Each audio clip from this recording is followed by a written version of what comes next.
Look, some RV consumers and some RV owners are absolutely going to hate my guts for this video. Why? Because I'm going to speak a truth no one wants to hear.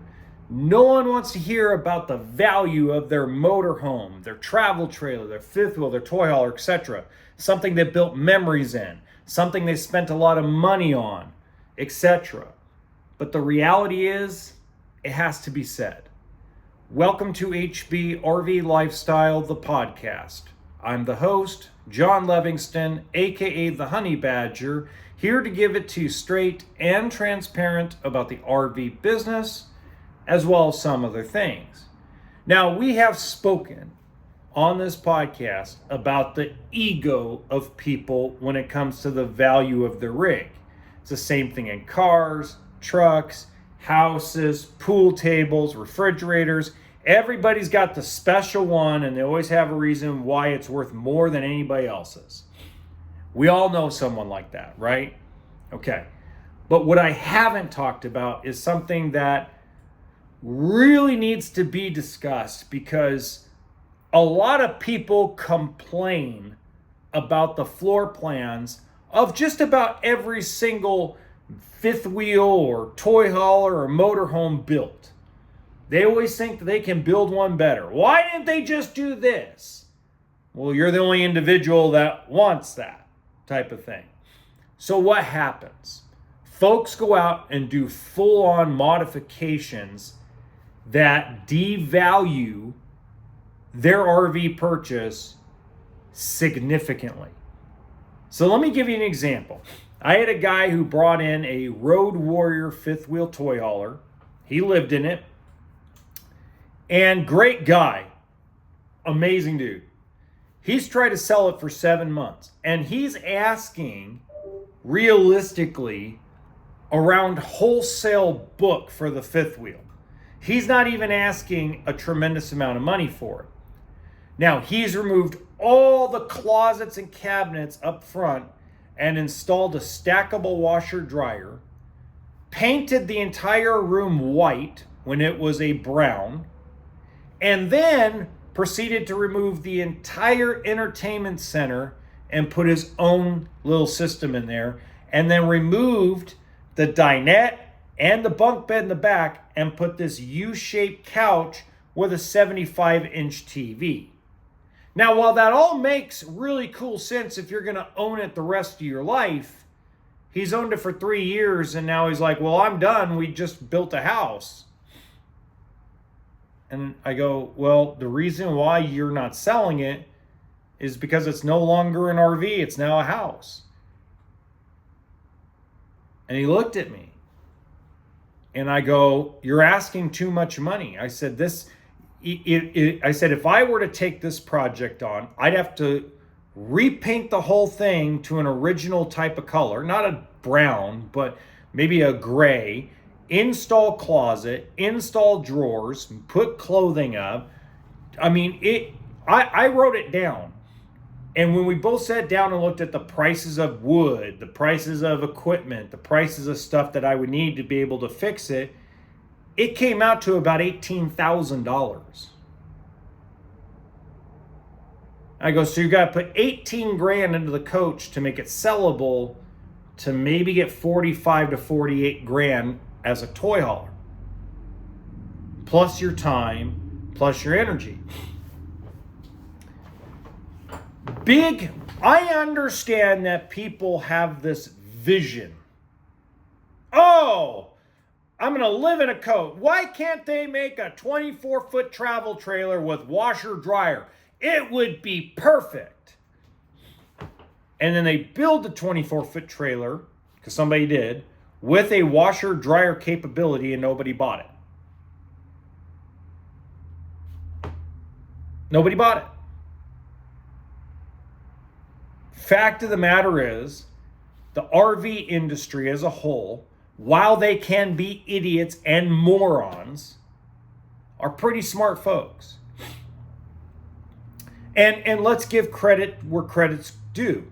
Alliance RV, Brinkley RV, and some others like Arctic Fox and Outdoors RV do a fabulous job trying not to waste space inside of their rigs.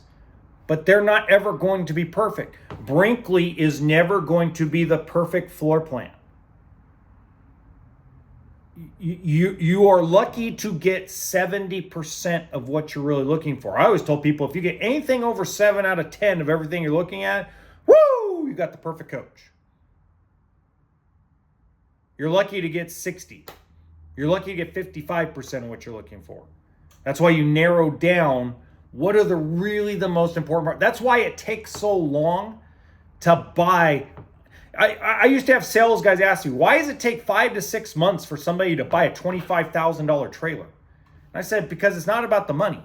Yes, sometimes it's about the money. But sometimes it's like, wait a minute, we've looked at 25 different brands and everybody's got the same shit. So then you have to start like crossing stuff out. Like, what's the important part to everything? What's the most important thing? And you like narrow it down. I've watched people who walk into a dealership thinking we're only going to buy something that's 20 feet in total length, and 4 months later are in a 45-foot fifth wheel with 5 slides. I've seen it too many times where people walk in with an imagination of what they're going to get, and after all their research and their homework and what they're doing, they find out either they thought it's too big, too small, not right. Maybe I don't need bunks. Maybe I do need bunks. Even though I don't have kids, maybe I need it for all my storage. Or maybe I need a separate bunk room because I've seen how small it is in these things, and I need a separate bunk room to kick my spouse from snoring all bloody day. Or I need a bath and a half because I'm tired of my husband's crap all over my sink. Whatever the case may be. But to fully modify a unit, I'm not talking about suspension work. I'm not talking about adding on to the frame. I'm not talking about adding solar. I'm talking about to fully gut and remodel any RV, you lost 75% of what you paid. Period. Period. And for those of you that got lucky and didn't have a problem selling it for maximum value, good for you. But the super majority of everybody that hyper modifies a unit loses every dime, plus what they put into it. It is worth close to nothing. Now, this is why, if you go look at the most successful DIY project RV people, they buy a much older rig at a really stupid, ridiculous price. Or they buy a school bus. Or they buy an old broke down camper. Or they buy an old 1970s trailer they found in a barn. There's a guy on TikTok right now that just paid $250 for a trailer he found out in the middle of farmland, South Dakota. He's gutted the whole thing and he's going to make it his own little private trailer. That's awesome. That's amazing. If you don't like the way Brinkley does their travel trailers or Alliance does their fifth wheels, go buy an old POS, gut it out, and build your own. There's nothing wrong with that. There is an entire side of the industry dedicated to folks like that. But don't buy a 2024 travel trailer, gut the shit out of it, and then redo it yourself, and then sit there and think you either gained value or kept the same money you actually paid for it.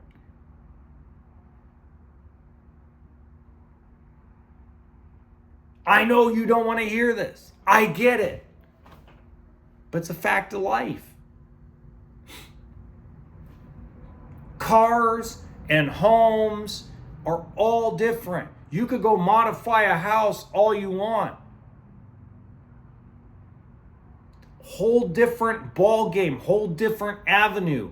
A recreational vehicle is used between 4 and 5 times per year according to multiple news outlets, according to multiple surveys, according to multiple stats. Not everybody goes and buys a travel trailer and lives in it full time. Not everybody's like me and lives in a fifth wheel toy hauler full time. It's a small percentage of people. It's a small percentage of the community. And I'm not talking about the folks that are sitting on the side of the road in Los Angeles in an old beat up 1987 thing that doesn't even work just so we have a place to stay warm. So they have a little security and nobody's going to beat them up. That's a whole different ballgame. It's a whole different avenue. I don't even consider that a part of the community. The community of the people that use these things to go to Yosemite, go to Wyoming, go to Missoula, Montana. They go to the Ozarks. These are the people that I'm referring to. They don't buy heavily modified trailers, heavily modified motorhomes. While it looks great on paper, it is not a good thing.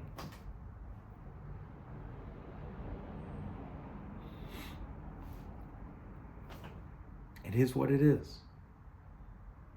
Until next time, remember, RV always stands for toolkit and sense of humor.